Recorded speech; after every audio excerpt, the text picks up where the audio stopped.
So we will start with a new topic, assimilation. Assimilation is a general term in phonetics for the process by which a speech sound becomes similar or identical to a neighboring sound. In the opposite process, dissimilation, sounds become less similar to one another.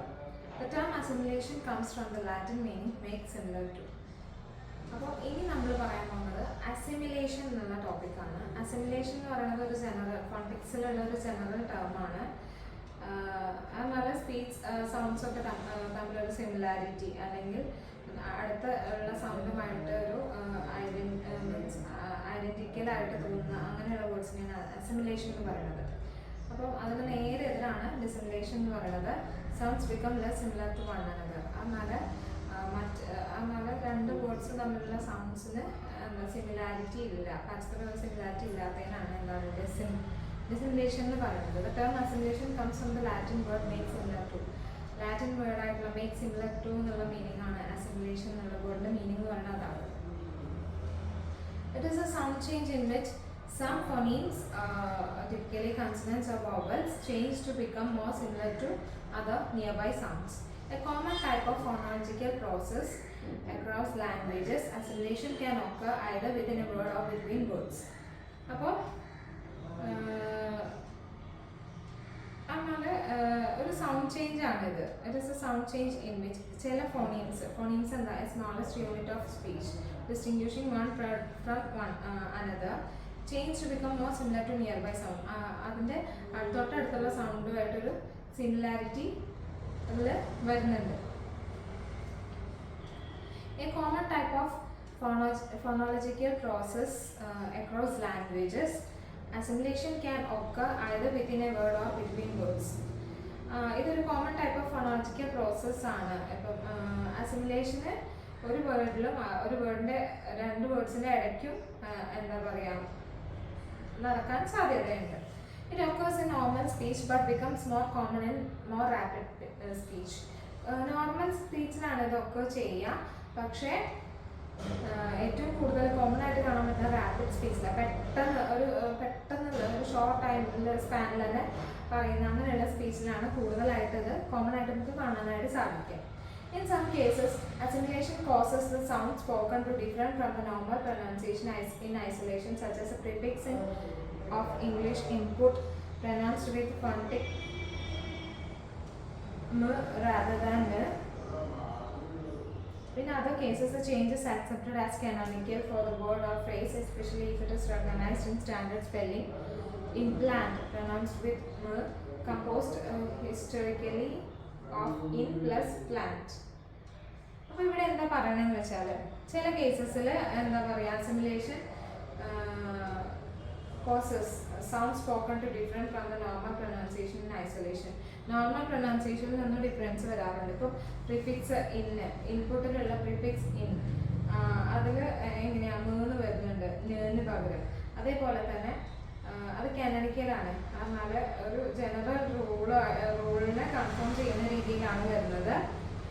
ഇപ്പോൾ നമ്മൾ നോക്കുകയാണെങ്കിൽ implant എന്ന് പറയുന്നത് വെച്ചിട്ടാണ് pronounce ചെയ്യുക, പക്ഷേ അതെങ്ങനെയാണ് വന്നത് ഇൻ പ്ലസ് പ്ലാന്റ് ആണ് ഇംപ്ലാന്റ് എന്ന് പറയുന്നത്, പക്ഷെ സൗണ്ടാണ് അത് വരുന്നത്. English handbag, canonically handbag is often pronounced handbag in rapid speech because the m and b sounds are both bilabial. Bilabial എന്ന് പറഞ്ഞാൽ എന്താ, ഈ രണ്ട് ലിപ്സും കൂടെ ഒന്നിച്ച് വരും. മീൻസ് വായിൻ്റെ ഉള്ളിലേക്ക് വരുന്ന എയറിനെ ഇങ്ങനെ ഒന്ന് ജസ്റ്റ് സ്റ്റോപ്പ് ചെയ്തിട്ട് ഇപ്പം മീൻസ് ഈ രണ്ട് ലിപ്പും ഇങ്ങനെ വരികയാണ്. അപ്പം ഇങ്ങനെ കൂടുന്ന സമയത്ത് വായിന് പുറത്തേക്ക് വരുന്ന എയർ ഇല്ലേ അതിനെ ജസ്റ്റ് ഒന്ന് ബ്ലോക്ക് ചെയ്യുന്നുണ്ട്. അതാണ് ബൈലേബിയൽ കൺസണൻസ് എന്ന് പറയുന്നത്, അതാണ് കേട്ടോ. ആൻഡ് പ്ലേസസ് ഓഫ് ആർട്ടിക്കുലേഷൻ ആ സിമിലർ. അപ്പം അതിൻ്റെ ഒരു പ്ലേസ് ഓഫ് ആർട്ടിക്കുലേഷൻ എന്ന് പറയുന്നത് സിമിലർ ആണ്. മീൻസ് ഒരു സൗണ്ട് അല്ലെങ്കിൽ ഒരു സ്പീച്ച് പ്രൊഡ്യൂസ് ചെയ്യുന്ന ആ ഒരു പ്ലേസ് എന്ന് പറയുന്നത് സിമിലർ ആണെന്നാണ് പറയുന്നത്. However, the sequence g has different places but similar manner of articulation and is sometimes elided. Elided എന്ന് പറഞ്ഞാൽ to leave out of consideration. അതിനെ നമ്മൾ അങ്ങനെ ശ്രദ്ധിക്കാറില്ല. Which sometimes causes canonical phoneme to assimilate to m before b. The pronunciation handbag are, however, common in normal speech. In contrast, the word cupboard, although it is historically a compound of cup and board, it is always pronounced cupboard, never cupboard. Even in slow, highly articulated speech. എങ്ങനെയുള്ള സ്പീച്ചിലാണെങ്കിലും കപ്പും ബോർഡും കൂടെ combine ചെയ്തിട്ട് വന്നാണ് cupboard. പക്ഷെ നമ്മൾ cupboard എന്ന് പറയില്ല, കബോർഡിനെ പറയുള്ളൂ. Like in those examples, sound segments typically assimilate to a following sound. They may also assimilate to a preceding one. Assimilation most commonly occurs between immediately adjacent sounds but may occur between sounds that are separated by others. അപ്പോൾ ചില examples നോക്കുകയാണെങ്കിൽ ഈ ഒരു sound segments assimilate ചെയ്തിട്ടാണ് പിന്നെയുള്ള sound വരിക. അത് മുന്നേ വരുന്നതിനും അസിമുലേറ്റ് ചെയ്യാറുണ്ട്. അപ്പോൾ ഈ assimilation most commonly occurs between immediately adjacent sound. Immediately adjacent ആയ സൗണ്ട്സിലാണ് അസിമുലേഷൻ കോമൺ ആയിട്ട് നമുക്ക് കാണാനായിട്ട് സാധിക്കുക. പക്ഷേ ചില സൗണ്ട്സുകളുടെ ഇടയിലും അല്ലെങ്കിൽ അങ്ങനെയുള്ള ഒരു സെപ്പറേഷൻ ആയിട്ടും അത് വരാറുണ്ട്. Assimilation can be synchronic, an active process in a language at a given point in time, or diachronic, a historical sound change. Assimilation ചില സമയത്ത് സിൻക്രോണിക് ആയിരിക്കും, ലാംഗ്വേജിലുള്ള ഒരു ആക്റ്റീവ് പ്രോസസ്സാണ് ചില ഗിവൻ പോയിന്റ് ഓഫ് ടൈമിൽ. അതുപോലെ തന്നെ ഡയക്രോണിക് ആവും, ഒരു ഹിസ്റ്റോറിക്കൽ സൗണ്ട് ചേഞ്ച്. ഇപ്പം സിൻക്രോണിക് എന്ന് പറയുമ്പോൾ occurring or existing at the same time or having the same period or phrase. Diachronic എന്ന് പറയുമ്പോൾ അതിൻ്റെ നേരെ ഓപ്പോസിറ്റ് ആയിട്ടാണ് വരിക. A related process is co-articulation, in which one segment influences another to produce an allophonic variation, such as vowels becoming nasalized before nasal consonants when the soft palate opens prematurely, or b becoming labelized as in boot and ball is in some accents. This article describes both processes under the term assimilation. അപ്പോൾ ഒരു related പ്രോസസ്സാണ്. ഇപ്പോൾ കോ ആർട്ടിക്കുലേഷനിൽ വരുമ്പോൾ of relating to or dealing with phenomenon as they occur or change over a period of time in which one segment influence another to. ഒരു segment മറ്റൊന്നിനെ influence ചെയ്തിട്ടാണ് പുതിയൊരു അലോഫോണിക് വേരിയേഷനെ പ്രൊഡ്യൂസ് ചെയ്യുന്നത്. അപ്പം അങ്ങനെയുള്ള വവൽസ് നേസലൈസ്ഡ് ആയിട്ട് വരിക, നേസൽ കൺസണൻസിന്റെ മുന്നേ ആയിട്ട്.